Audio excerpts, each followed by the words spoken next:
you guys, welcome back to the channel, and I got episode 4 from season 9 Married at First Sight Australia on tap. We're gonna unpack what happened in this episode. So before we do this, if you are new here, hit that subscribe button, turn on your notifications. If you like the video, smash that like button, and also feel free to drop a comment down in the comment section below. So we got the weddings behind us. It's now time for the honeymoons.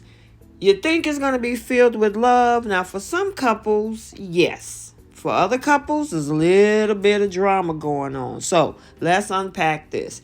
So, let's talk about Tamara and Brent. So, Tamara wakes up with no recollection of literally screaming her way through the night. So, they show us a clip where we hear screaming, and then we hear him gasp. Now, you don't know what happened. It was at night. It was dark in their place. So it had minds wandering. But it did take us to the scene where Brent did jump up and the next morning and kind of explain what has happened. She talking about, well, I don't remember what happened, but I do know that I talk in my sleep. And she yells in her sleep too. Yikes. Now, she tried to slide that past him by trying to talk real calm about, yeah, I talk in my sleep, but I also yell in my sleep too. That's something definitely that he is going to have to consider.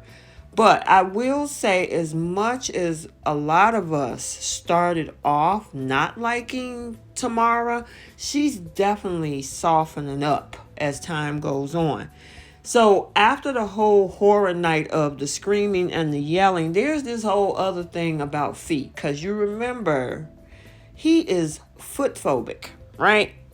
And so there's a lot of laughter and everything. And while they were watching this movie, Tamara decides she want to open up about a toenail imperfection to foot phobic Brent, which she wanted to tell him that one of them was fake. Now, before she could even get to that part, because she wanted to show him her foot, that dude was all on the floor. He had his pillow wrapped around his head as she was talking about this. And I mean, he was freaking out. But we did see Tamara, taking his freak out as a cue to really push it and egg it on by shoving her foot in his face and telling him, just touch it, then I'll feel better. So yeah, she was poking him. She realized that this is something she could get at him about. She stuck that toe in his face, and he was all over the side of the bed on the floor. But it was crazy. He tried to get away.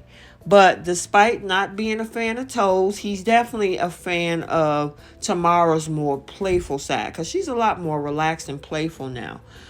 They did do the honesty box, and Brent decided to use his free question to ask her for a kiss. Now, I don't know if production made them stage that a certain way. I don't know, but it was awkward, because she hesitated, like she had to think about it and all of that. And she finally decided to let him kiss her. But then it was interrupted by her giggling. And I'm like, girl, come on. But all in all, I'm really liking the progression that I see with this particular couple. So I'm excited actually to see where this could go. He stuck in there and handled that tough shell that she presented at the wedding, and being this diva and trying to have him apologize for an upside down knife to cut the cake. But she's definitely more playful. She's relaxed. She's chill. So I'm definitely looking forward to seeing what happened with this couple. Let's move on to our next couple. Okay, so let's talk a little bit about Domenica and Jack. So they actually, in my opinion, get the award for best honeymoon for the moment, I would say. One of the moments that they really had, which was this whole thing with them watching the sheep give birth, and they really connected over there. They was excited about witnessing the birth of the baby sheep, and especially when he got up to start to walk. So that was a little bonding moment between the two of them. So later on, After them having a great day, they're vibing, they're hugging and touching and kissing all over each other. They're really in a good space with each other. Guess what shows up? The honesty box. So Domenica opens up about her fear of failure and how no one would want me after her divorce. Whereas on the flip side, Jack revealed his insecurity, which is someone who gets up and runs out of nowhere, runs from a relationship. Yeah, that definitely triggered Domenica. Jack doesn't hate people who decide to take up jogging either, which I don't know why why he dropped that. But let's get back to the main point. He says that he's always let down and it hurts. But Domenica took it personally because everything that he's saying kind of matches her previous situation. She got triggered and the whole thing, she just, oh my God. She was like, you talking about me. That's why you bring this up. I knew you couldn't get over it. This is all about me. And he was like, no, it's not. No, it's not. So I don't know if that's subconscious, maybe. Obviously he experienced this in the past. But for him to actually say that, and then out of what she came out of, it definitely triggered her. But they did get back on track after that whole little hiccup. She even said that she had to undo her shoe because she had too much blood pressure in her foot. But we did see, like I said, they got back on track because Jack reassured her that his insecurity has absolutely nothing to do with her 2-month marriage and the divorce after that. And so they get back on track. So I also like this couple as well. Let me know what you think. Okay, let's talk about Holly and Andrew. So they had a strong start to their honeymoon. They also consummated their marriage, and they appear to be going from strength to strength. That is until the experts give Andrew and Holly that darn honesty box filled with all those questions. So Holly asked Andrew, do you feel any sexual chemistry with me? Unaware of the response that he was about to give. Now, he started out with this long, drawn out, before he actually got to the real answer. He was like, I enjoy sex. I enjoy it at random places all the time. I know I'm not bad at sex. I know I have the right equipment. I feel I know how to use it. I feel that I know how to be intimate and express my sexuality. And I'm like, get to the answer. But this is where it comes in. I feel like when we were intimate, you weren't even there. You were not physically there. I didn't feel the intimacy. I didn't feel connected to you. So it was not enjoyable for him. I mean, he even said that one night stands with people was more into him than she was. I'm like, wow. Yeah, she definitely was taken aback. Now, she also said, she saw things differently. She think relationship in this space grows, and the expectation of her sexually pushing her is going to push her further away from wanting to do it. And yeah, it becomes pressure because I would say how he brought it to her definitely had her feeling some kind of way. Yeah, he was very blunt about what he had to say. And she even told him, if you're waiting for perfection, I feel like you're going to be waiting a lifetime. Because ain't nobody perfect, right? So they had a moment where they took some time away from each other. I think for about the rest of the day, they really didn't talk to each other. But he did come back around. He explains, after all of that about how sex is important to him. It's his preference. He enjoyed what he wants. Andrew did come back and apologize and vowed to try and rebuild all of the trust in between the two of them, which I'm glad that he did that because it definitely put them, back on track. And, I got high hopes for them. So we got to keep an eye on those two. Let's talk about Celine and Anthony. Oh my God, they're my biggest disappointment. And not so much him, her. So all of these romantic gestures that Anthony had been putting together. He tried to feed her fruit. He ran a bathwater, put flowers in there. He tried to take her glamping, as in glamour camping. Tried to set up all these romantic things. They even did a pottery class to build a connection. And it's just not clicking for her. I don't know what happened. Maybe she got turned off somewhere after day one, because at the wedding, these two looked like the chemistry was off the charts. Even both of them said they had sparks. She comes back because I guess Anthony decided to get playful when they were making pottery and trying to throw a little, clay around. Oh my God, what did he do that for? He put a little bit on her face and it started a war. However, he took it as being playful. She took it as being too much. And she was definitely fuming. I mean, he wants her to loosen up and have some fun, but she's adamant that he's in the wrong and call him being closed off. And I'm not doing anything wrong. I'm like, girl, please. When they sit down, even under the stars, when they were doing the romantic camping, she told him, I'm not feeling the spark. You need too much. And all of that. And I mean, Anthony was like taken aback. And then he was like, she was like, I don't understand how you will show your emotions. I'm not saying that you're not a man. I'm like, why did you go there? Don't go there. And of course, he's going to take that as an attack on his manhood. He even, kind of said later, I feel like I show a bit of vulnerability, but I get hit with a brick wall. And he is absolutely correct. And then it gets even worse overnight because Celine reveals that she made comments to him like, smile, princess. And Anthony called her a bully. Why are you trying to emasculate this man? Really? Really? So you don't think you're doing anything wrong by calling this man a princess and not saying, well, I'm not saying you're not a man. He even come after that and try to apologize to her.